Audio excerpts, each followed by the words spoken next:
Hello guys, welcome to my YouTube channel. మీరు కనుక నన్ను ఫస్ట్ టైం చూస్తుంటే ప్లీజ్ సబ్స్క్రైబ్ చేసుకోండి. సో ఈ రోజు నా స్టైల్లో నేను వెజ్ దమ్ బిర్యానీ చేస్తున్నాను అనమాట. సో ఆ ప్రాసెస్ అంతా మీకు చూపించాలనిపించింది.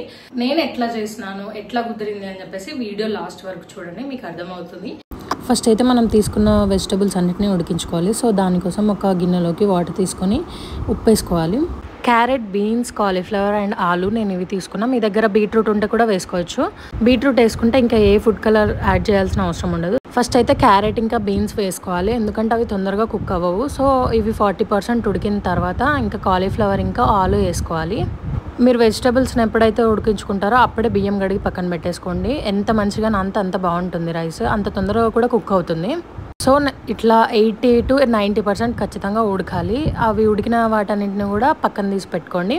దాని తర్వాత మళ్ళీ చల్లటి నీళ్ళలో వేసుకోవాలి. చల్లటి నీళ్ళలో వేసుకోకపోతే ఇంకా బాయిల్ అయిపోయి మెత్తగా అయిపోతాయి. సో చల్లటి నీళ్ళతో కడిగిన తర్వాత ఒక స్పూన్ ఉప్పు, కారం, ధనియాల పొడి, జీలకర్ర పొడి, గరం మసాలా, ఈ 3 మసాలాలు వేసుకుంటే సరిపోతుంది. ఇంకెట్లాంటి మసాలాలు వేసుకోకుండా అవసరం లేదు, బాగుంటుంది టేస్ట్.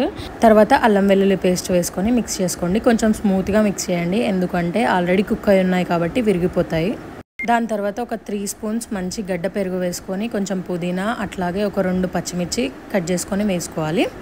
ఇవన్నీ మిక్స్ చేసుకున్న తర్వాత ఒక హాఫ్ లెమన్ తీసుకొని పిండేసుకోవాలి. దాని తర్వాత ఫ్రైడ్ ఆనియన్స్ చేసుకోవాలి. సో దానికోసం ఆనియన్స్ మంచిగా సన్నగా స్లైసెస్ లాగా కట్ చేసుకొని పక్కన పెట్టుకోవాలి.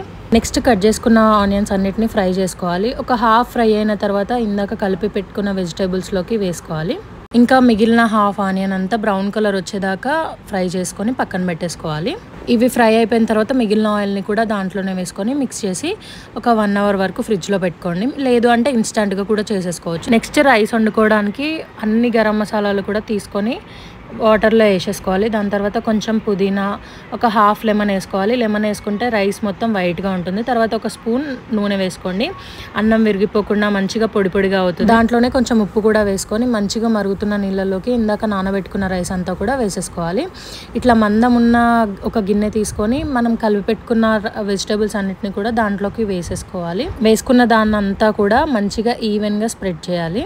ఇదే టైంలో ఉప్పు, కారం ఏమైనా తక్కువ అయిందా అని చెప్పేసి చూసుకోవచ్చు. ఏమైనా అవసరం ఉంటే వేసుకోండి. నెక్స్ట్ ఏదైనా మంచిగా మందంగా ఉండేది ప్యాన్ తీసుకోవాలి. ప్యాన్ తీసుకొని దాన్ని హై ఫ్లేమ్ మీద ఒక 5 minutes వరకు హీట్ చేసుకోవాలి. హీట్ చేసుకున్న తర్వాత వెజిటేబుల్స్ వేసుకున్న గిన్నెని కూడా దాని మీద పెట్టుకోవాలి. దాన్ని కూడా ఒక 5 minutes హై ఫ్లేమ్ మీద పెట్టి దాన్ని కొంచెం వేడెవ్వనివ్వాలి.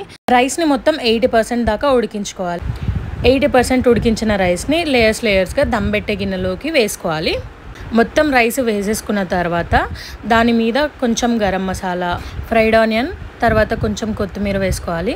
మీకు కావాలనుకుంటే ఫుడ్ కలర్ వేసుకోవచ్చు. నేను ఇక్కడ ఫుడ్ కలర్కి బదులుగా కొంచెం పసుపు వేసుకొని దాంట్లో ఇందాక ఉడికించిన రైస్ వాటర్ ఉన్నాయి కదా, అది యాడ్ చేసుకొని రైస్ మీద మొత్తం వేసుకోవాలి. లాస్ట్లో మంచిగా గీ వేసుకోండి. మీకు ఎంత ఇష్టం ఉంటే అంత వేసుకోవచ్చు.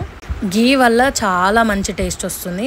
తర్వాత సిల్వర్ ఫాయిల్ తీసుకొని దాన్ని మొత్తం కవర్ చేసుకోవాలి, బయటకి ఆవిరి పోకుండా. మీ దగ్గర సిల్వర్ ఫాయిల్ లేదు అనుకుంటే తడిపిన పిండిని కూడా చుట్టూ పెట్టేసి ప్లేట్తోని మంచిగా కవర్ చేసేసుకోవచ్చు. సో ఇక్కడ బరువు ఉండడానికి నేను ఇందాక ఉడికించిన రైస్ వాటర్ని దాని మీద పెట్టేసి ఒక 5 minutes హై ఫ్లేమ్ మీద, ఒక 15 minutes లో ఫ్లేమ్ మీద దమ్ పెట్టుకోవాలి. స్టవ్ ఆఫ్ చేసిన తర్వాత ఒక 5 minutes అట్లనే పక్కన పెట్టేసి దాని తర్వాత ఓపెన్ చేసుకోవచ్చు. ఎంత బాగుంటుందంటే మంచిగా పొడి పొడిగా, కలర్ఫుల్గా, టేస్టీగా చాలా బాగుంటుంది. ఈ ప్రాసెస్లో చేస్తే రెస్టారెంట్కి మించిన టేస్ట్ వస్తుంది. దీనికి సైడ్లో ఎట్లాంటి కర్రీ అవసరం లేదు, ఓన్లీ పెరుగు రైతా చేసుకోండి, చాలా బాగుంటుంది. మీరు ఇంతవరకు వెజ్ దమ్ బిర్యానీ చేయకపోతే ఈ ప్రాసెస్ చూసి ట్రై చేయండి. నెక్స్ట్ ఎట్లాంటి వీడియో కావాలో please let me know in the comment section. Bye by.